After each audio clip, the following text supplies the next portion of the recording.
In the previous episode of Digimon Seekers, we learned the backstory of Kosuke Kisakata, now known as Tartaros, Shu Yulin, the chief of Digipolice, and Saya Ryusenji, Professor Ryusenji's daughter and Kosuke's partner. During the first days of research on Digimon led by Professor, they were the first to explore the outer layer of the digital world, but Saya became the first human to go digitally missing in action. Tartaros reached out to Eiji after he learned that Leon went MIA.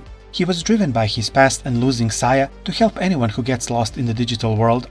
At the end of Chapter 3, Tartaros and Eiji were joined by the Sons of Chaos army and many rebelling Digimon in one purpose. They wanted to break down the barrier between the digital world and the human world. For full recap of the story so far, check out my playlist Digimon Seekers.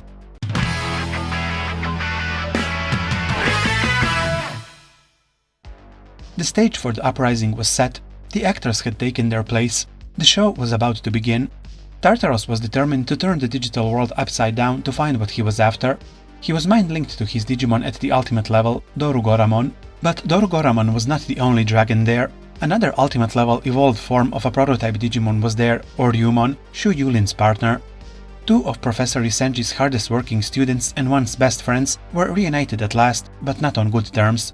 Once they would entrust their lives to one another, but now they were willing to take one another's life. The connection they once shared ceased to exist overnight with the disappearance of Saya.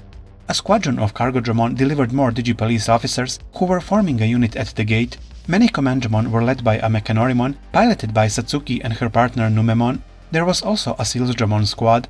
The task of Digipolice officers was clear: prevent the Sons of Chaos members from cracking the gateway. But the Gatekeeper Digimon didn't discriminate those at their gate. They attacked the rebels just as much as they did the Digipolice. The Gatekeepers saw all Digimon who had been tainted by real-world data as their enemy. Satsuki suddenly felt something land on the helmet of the Mechanorimon she was piloting. Eiji and Lugamon appeared right in front of her. Eiji's encounter with Satsuki in Wall Slum's 9th Avenue feels like ancient history now. Lugamon remembered her slimy Digimon partner and jokingly commented how he finally found a shell inside Mechanorimon. Satsuki was in command of the Cargodramon and Commandramon on the field, so Eiji and Lugamon had a lot more to deal with than just her anger and Numemon. But an explosive entrance of Marvin at the battlefield saved the day. The explosion sent direct hits at some Cargodramon, sending the others flying in retreat. Marvin and Eiji's mission was to keep the Digipolice away from Tartaros and separate them so they fight on many fronts. Marvin referred to Shu Yulin as the Crossroads Witch, an alias she shed long ago. Eiji wondered, was that an alias of a hacker or a code cracker? Phase 1 of their plan was complete. They incited the Digimon in Mall Slum to attack. Phase 2 involved Tartaros fighting Yulin with their ultimate level Digimon, while other Sons of Chaos members keep the remaining Digipolice forces occupied. Lugamon evolved into Lugermon and attacked a Commandramon unit. The Commandramon retaliated with a volley of gunfire from all sides, so Lugermon sent his Howling Burner attack to all directions, but Commandramon were well camouflaged. Two of them were different. They were mind-linked to humans and soon evolved into High Commandramon. High Commandramon had helmets that could withstand high temperatures, so they deflected Lugermon's attacks with ease. They also carried stun Beirens, and Lugermon got a taste of one. His body felt tingly and dizzy. High Commandramon had a shield that could be planted on the ground to serve as a rifle stand, but instead of placing a rifle on them, they had grenade launchers. Soon, grenades were falling all around Lugermon's feet, and he even took several hits from shrapnel while fleeing to safety. Eiji and Lugamon were determined to help their friends deep inside the digital world, and soon enough their light of evolution began to shine. The gateway also rumbled with the suggestion that some quantum fluctuations were occurring in the digital world. Eiji heard Kosuke's voice, encouraging him to reach the perfect level. In place of Lugermon, a humanoid beast appeared. So Lugermon, perfect level Dark Beast virus type. His body was covered in protective plating, and in his right hand he held Vanagander, a massive staff in the shape of a wrench. White fire in the shape of a blade came out from the mouth of the wrench. Massive cylinders spewing fire rested on each of his shoulders. The cylinders acted as engines, and energy released through small slits on the underside of cylinders helped suspend Sol Lugermon in the air. This Digimon was a far cry from the raging Hell Lugermon he evolved to in the past. As Sol Lugermon swung his staff at High Commandramon, it made a sound of a howling wolf, while tearing the enemy's shields to pieces. They weren't yet defeated though. Sol Lugermon was soon engulfed in flames from their grenades, but he was unscathed. The generators on his shoulders were releasing an energy aura that protected him from attacks. The High Commandramon were at last brought to their knees by the mighty blow from Sol Lugermon's mace Vanagander. They had no fight left in them. From high above, Yulin watched Eiji and Sol Lugermon defeat 2 police members she trained herself to perfection for this mission. Kosuke turned her attention to the interface on Sol Lugermon's head. He told her she was also a part of the plan, as he now has 3 prototype Digimon with different types: Vaccine, Data and Virus. Kosuke never let go of the Operation Tartarus. Unlike Yulin, he hadn't turned his back on Saya. This statement from Kosuke pierced a dagger through Yulin's heart. Oryumon and Dorugoramon could never defeat one another, they were perfect equals. Their fight was pointless. Kosuke told her about his plan to save Saya.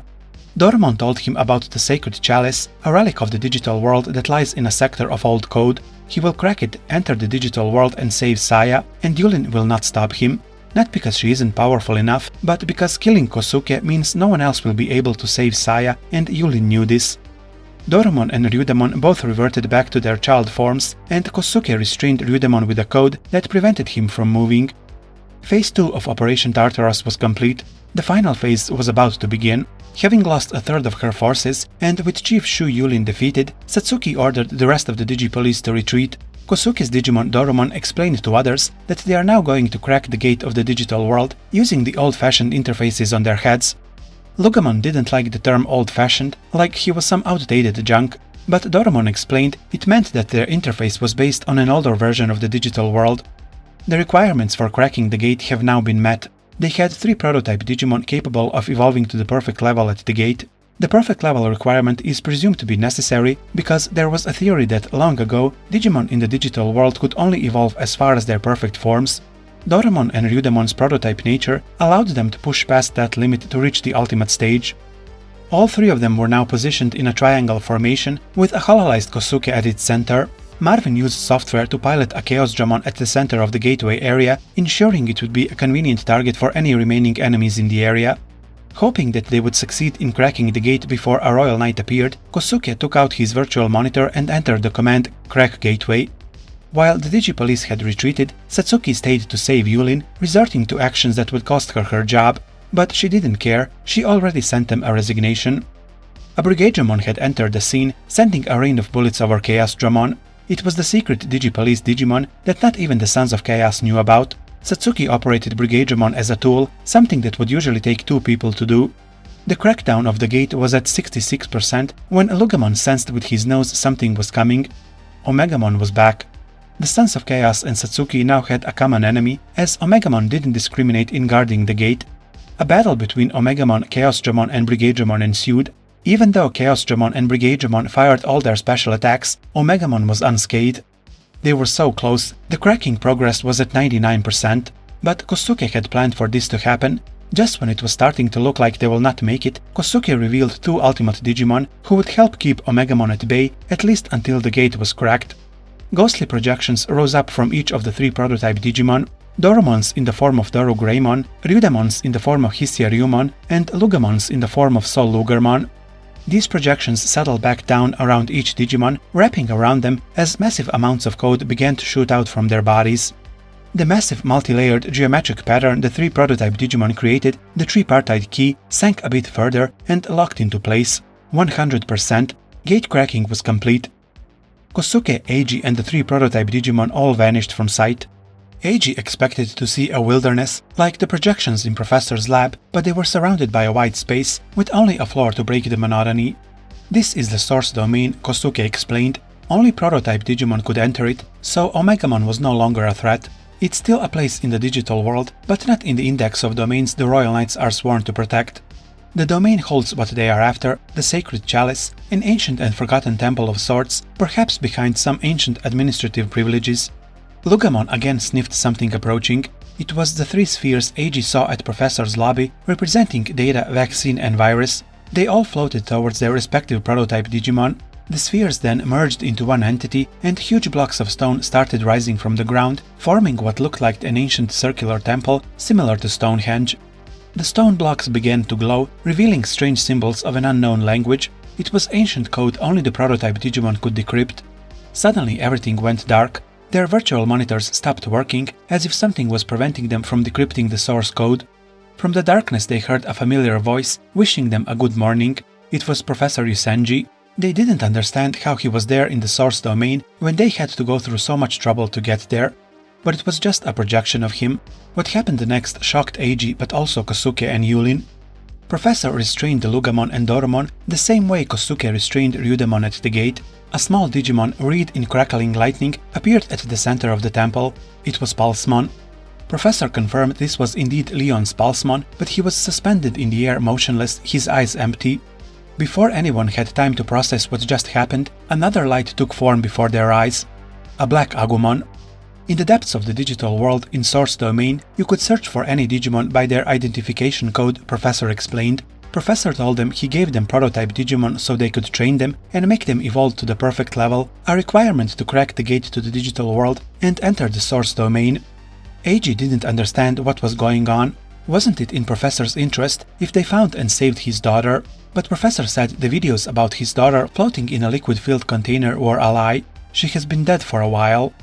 Kosuke didn't want to believe this and reached out to give the Black Agumon the medicine for waking up Saya's consciousness. But Professor told him that if he did that, Saya would wake up in the digital world and realize she has no physical body in the human world to return to. Kosuke dropped the syringe.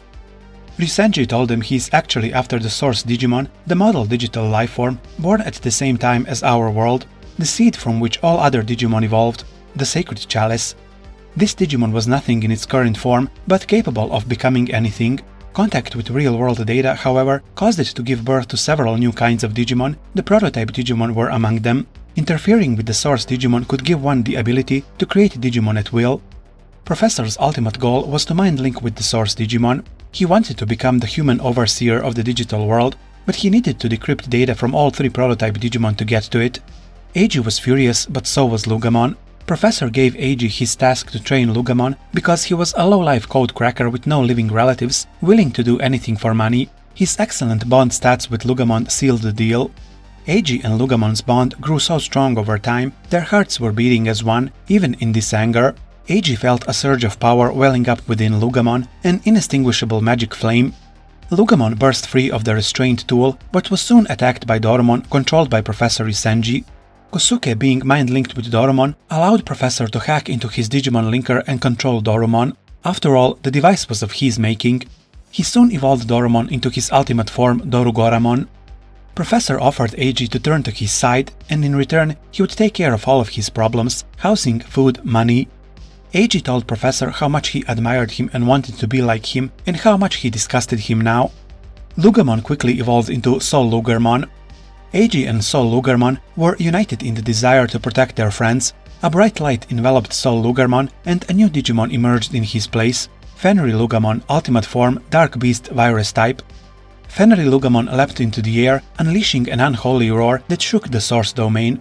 While Professor was distracted by Eiji and Fenry Lugamon, Kosuke took the opportunity to administer the medicine to Pulsemon, and in that act finally let go of Saya. A bolt of lightning shot out from the stone temple, charting a zigzag path through the air. Pulsemon and Leon were back, acting as one. Professor tried to persuade Leon, whom he thought had no idea where he was and what was happening, that he was fighting Eiji because he was now the leader of the Code Crackers. Pulsemon evolved into Kazuchimon and stood by Dorugoramon, seemingly joining him, but the attack he unleashed proved where his loyalty lies. The attack hit Professor's Dorugoramon. Without a warning, he didn't put up any defense. Fenry Lugamon and Kazuchimon stood side by side, ready for battle. When it seemed like they had cornered Professor, Dorugoramon started downloading data directly from the Source Digimon. He was feeding on the death of other Digimon in a bid to extend his own life, and in doing so opened up another phase of evolution, Death X evolution. Fenry Lugamon put up a shield made of flames, equivalent to the temperature of the hottest stars in the Milky Way, but Death X Dorugoramon extinguished it as if blowing out a candle. Having already decrypted Dorumon's data, all Professor needed to get to the Source Digimon was for Death X Dorugoramon to consume the other two prototype Digimon's Digicores. But Eiji and Leon were not backing down. The bond of friendship that sparked between them when they were kids was reignited after so many years, and they were willing to sacrifice themselves for each other. In this life and in this battle, they must act as one to emerge victorious from the great evil that stood before them. Kazuchimon reached out and touched the interface on Fenry Lugamon's forehead. Tens of thousands of lines of code flew between the two Digimon. The Thunder God transformed into a massive blade of lightning. Fenry Lugamon took Takemi Kazuchi in his mouth and stood ready for battle. In one attack, the ultimate warblade Takemi Kazuchi, the full fury of fire and lightning, combining the collective thoughts of Eiji, Leon, Fenri Lugamon and Kazuchimon and their friendship, traveled faster than light.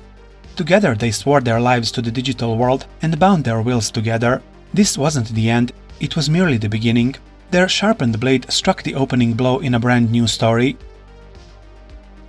This open ending is the conclusion to the story of Digimon Seekers, but an epilogue will be released in March.